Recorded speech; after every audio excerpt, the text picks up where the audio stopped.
Okay, this is the American Contractor. Today's 20 May 2014, and I'm going to just talk about this article here. The headline is Iraq government needs to be passed budget quickly or risk shutdown of all projects. Yesterday we heard of the victory of PM Maliki. I'm glad that's over with. I don't have to spend any more of my time debating over why I knew he would remain in office. A special thanks to all my subscribers who continue to support me on my views and opinions. It's not always easy to go against the crowd, but I vowed to be straightforward, upstanding, and true to my subscribers when it comes to providing up-to-date, accurate information. On to other news. Well, no surprise, another week has come and gone without the Iraqi Parliament passing the 2014 federal budget. It looks as though the Iraq budget will not be voted on before the newly elected politicians take their seats in a few weeks. There is talk of having the next parliament pass both the 2014 and the 2015 Iraq budgets. The Kurdish Regional Government, KRG, appears to be responsible for this delay. They are refusing to have the same auditing agency used by Baghdad and Erbil. The auditing agency would be used to identify and calculate Kurdish oil revenues on a monthly basis and transport the oil back to Baghdad. At the present time, the KRG government is unable to pay its employees.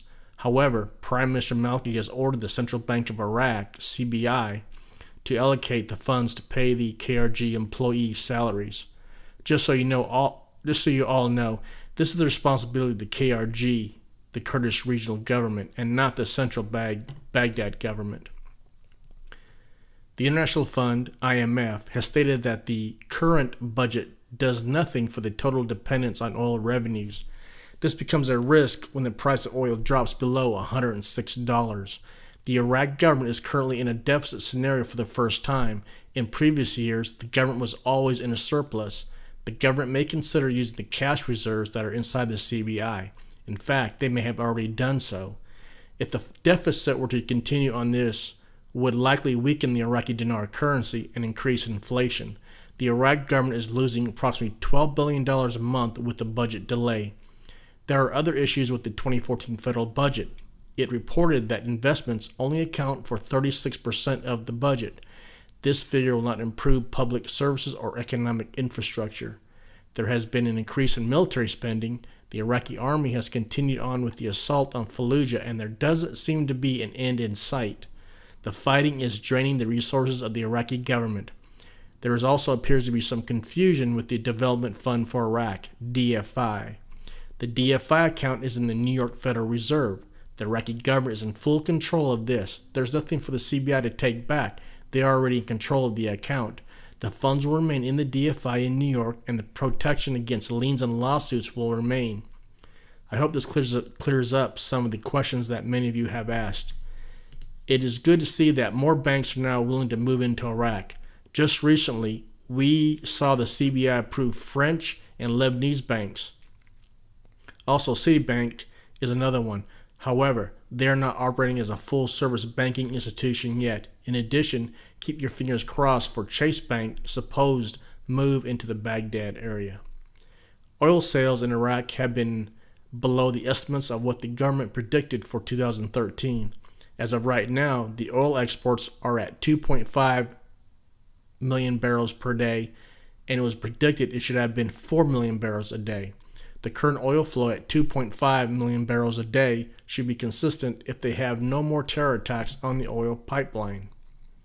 The Iraq government has started an information campaign for badly needed foreign direct investment, FDI. It will cost the Iraqi government more than $400 billion to build the infrastructure inside the country. This is billions of dollars that Iraq does not have at the moment. The current Iraq budget does not allow sufficient funds to rebuild the infrastructure. The FDI from outside of Iraq is badly needed. According to 2012 statistics, the top 5 FDI foreign direct investment countries have changed to South Korea, USA, United Kingdom, the Netherlands, and Turkey.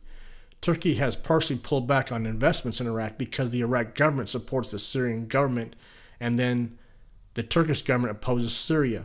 However, when it comes to energy, Turkey would not back off from acquiring energy resources from the Kurdistan area. The CBI has issued several articles about the printing of the new Iraq currency. They have stated that they have printed new enhancements to the Iraq banknotes. Those notes have yet to make it into circulation in Iraq. The exchange rate remains steady at 11.66 according to the CBI website. It's possible that the CBI could further delay announcements and start circulating the new currency all at once. I recently posted an article mentioning that the new currency would not be printed until January 2015. This may be the case, however, it is quite possible that something could happen prior to January 2015. Thank you for reading the analysis by the American Contractor. You can contact me at ac@americancontractor.com.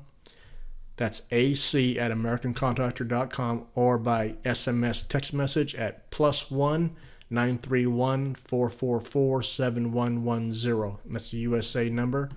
And feel free to join the American Contractor mailing list for the latest update and information.